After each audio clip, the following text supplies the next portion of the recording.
So it has been a record-breaking week here in the Ozark Mountains. We've seen pretty much every weight record, every catch record fall here in the Berkeley Stage 6, presented by True Timber. And the guy who made the most records and the most money is Aaron Martens. Congratulations on your very first Bass Pro Tour win. Good job. Thank you, thank you. Yeah, I kind of expected some big weights and numbers and every day. You know, you wouldn't expect it to hold on, but coming to Table Rock, I knew it was gonna be interesting. Like, it was one of those lakes where it's not gonna go down. Like every day, it's it's one of those few places you can go where you can catch them the same every day. Okay, so as far as the way today's set up, today being Championship Wednesday, coming into it, did you expect it to happen like it did today? I didn't look at pictures or doing it and posting. I posted stuff, but I didn't look at any of the videos or pictures. I don't do that. And my wife's like, "Yeah, look at the pictures, see what guy." I'm like, "No," I said, "I know what I'm doing. So I'm fishing deep. It don't matter what they're doing." I said, "I don't even want it to mess with me. I know exactly. I got a game plan. It's cool." She was worried about me kind of messing it up, because that's how my last few years have gone.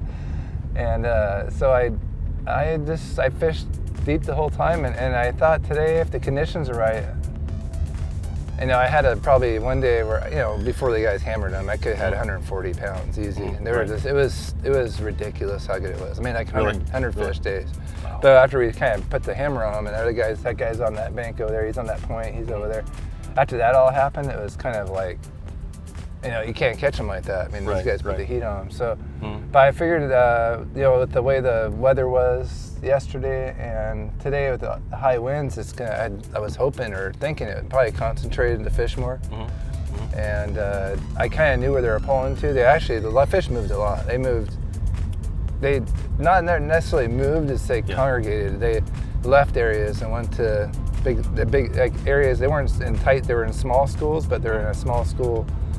There was lots of small schools in those areas. That's how a lot of the spots were at. So when you found a group, there's usually other groups with them.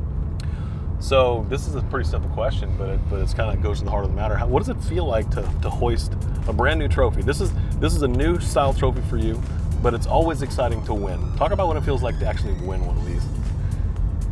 The most exciting moment is when it's over. Like when they like 5, 4, 3, 2, 1 lines out. That's like, and I had almost an 8-pound lead, so I wasn't like. I was thinking, before, like a couple minutes before that, I'm like, what has he got? Because I fumbled. I kind of had a rod problem on that one. I high sticked the 3-pounder, and then I just messed my other rod up just right before that one. So I didn't have a rod I could drop. There was like fish under the boat. So I actually sat down and retied it. It would give me about 1 minute to fish, which I did. But a lot of times you let them sit for and you drop back down, it's instantly on again. So that part was nerve-wracking, but I was still like a big difference. But I was pretty excited. Usually that moment you're super stoked, and with that much of a lead, that's when all those feelings go from your extreme work to extreme happiness. Yes. So you called, you mentioned this on stage, and said that you called Leslie and your kids, and you were a little emotional. Oh yeah, I couldn't help it. I was super excited. Really? It's awesome. I do this for I don't even do it for myself. At this point, I do it for my family and my kids. And I felt like I not let them down. I know how hard I work, but it's just been kind of weird the last few years. I've been in a kind of weird funk, to tell you the truth. I have been. I know people say I've been fishing good and everything, but I just don't feel like I'm fishing up to where I need up to par. You have pretty high standards though, bro. I mean, you really do. Well, I've done good my whole career. I just don't think I've been putting good plans together. I don't know if it's places we're going. I don't know what it is. This year I didn't pick up the little drop shot rod enough. I didn't pick up the finesse rig enough, and that hurt me this year. It cost me a lot of places. But this term I knew was you're gonna be forced into it. Even Smith Lake last, a couple weeks ago, I didn't pick it up. Really? Hardly at all. I did, but not enough. Well, so if this is guys are really good, funky for you, 50 fish for 86 pounds, 4 ounces, a brand new Bass Pro Tour trophy, and courtesy of our friends at Bully Dog, a little bit of a bonus gift here, and a performance programmer and wanderer. This is for you. I got a couple of diesels too. Sweet. Awesome. Those are actually really expensive. I don't know if I could afford it now for sure, but you sure thank can. Thank you. That's awesome. Bully Dog. Congratulations, bro.